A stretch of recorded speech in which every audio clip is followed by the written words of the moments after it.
Hello lovely, welcome to Narc Free Formula. My name's Freedom, thank you for joining me. This is my third attempt at this video, so fingers crossed that I'm going to get it right this time. This video is about narcissists, flirting and your friends. The top 7 things that you need to know about your narcissist, their flirting, your friends. So I've got some notes here, bear with me. Like I said, it's been chaos, absolute chaos this morning. Okay, number 1. And before I start, just quickly, look, I might speak in stereotypes during this video, but it's just kind of seeing the world through the narcissist's eyes. All right, so please don't bother complaining because, it's not me, it's how narcs think. Okay, so number 1. So narcissists do not care about your friends, your family, or your feelings. Okay, none of those things are yours anymore. Once you've introduced them to the narcissist, they have entered the narc sphere, right? If it has the word narc, the narc's name in front of it, it now belongs to the narcissist. Excuse me just quickly. In the background, the cat is sharpening his claws on the couch. The dog is running around chasing her tail, and the rabbit is trying to dig a hole to China.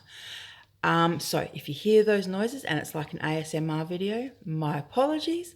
But as I said, this is the 3rd time that I've tried to make this video. So I'm just going to roll with it. And just please ignore all that. All right. So yes, so to the narcissist now, these people are all potential primary supply, potential narc harem, and potential flying monkey. Right? They don't care about your relationship with those people. That's insignificant now. You've introduced them to the narcissist.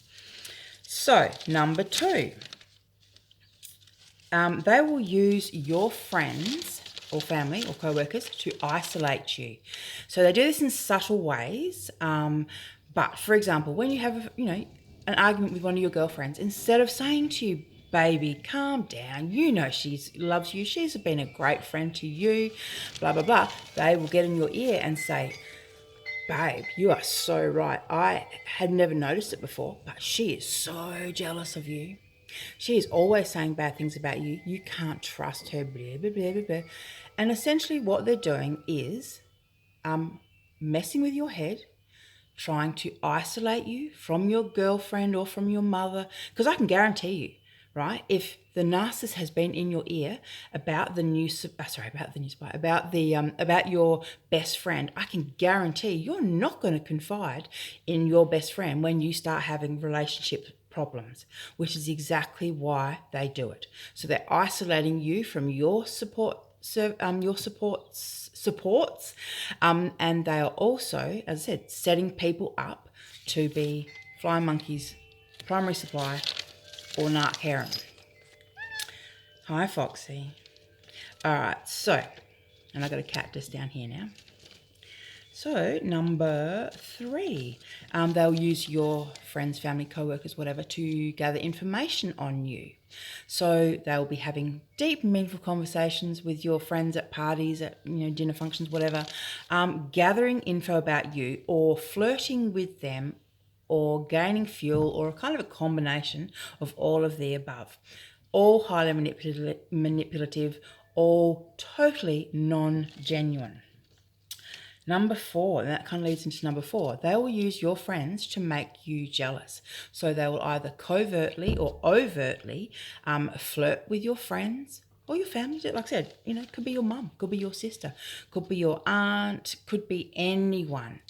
So they will flirt with them to make you jealous or insecure, isolate you. It's kind of a combination of all of the above, and it works so well for them because they get so much fuel from you being insecure, being jealous, working hard, right, to compete, and it isolates you. And also, it gives them something to triangulate you with as well. So now they can go back to your cousin or your best friend and say, oh, I can't really spend much time together because she's so jealous of you. I don't know why she's so jealous. I've always been loyal, blah, blah, blah, blah, blah. Those kind of awesome, fun games. Narc Triangulation 101. All right, so number 5, they're using your friends to train you. So how we've all got one, really super attractive friend who is also equally insecure and kind of desperately seeking someone to save them, right? Or as the narcissist would call them, the slutty one. Right? So they will make reference to that particular individual. When she goes out wearing certain clothes, they'll make reference. They will, and this is just an example because obviously they all train in different ways and they all want you to act in different ways, but they'll use your friends to set an example. So they'll say things like, she's never going to get a good man walking around wearing those clothes. So now you're being trained that he obviously is a good man, because he's made that observation. I shouldn't wear clothes like that. There's a whole lot of kind of subtext, which is where the narcissist thrives, is in the subtext. All right, number 6. So for those of you who thought, oh, my narcissist never flirted with anyone, blah, blah, blah, blah, blah.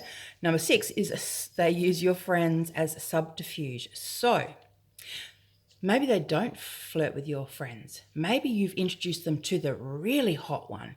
That friend that we've all got that is just super, super hot and everyone is attracted to them. So maybe you've introduced them to the narcissist and the narcissist turned around and said privately, yeah, she's not that hot. Right?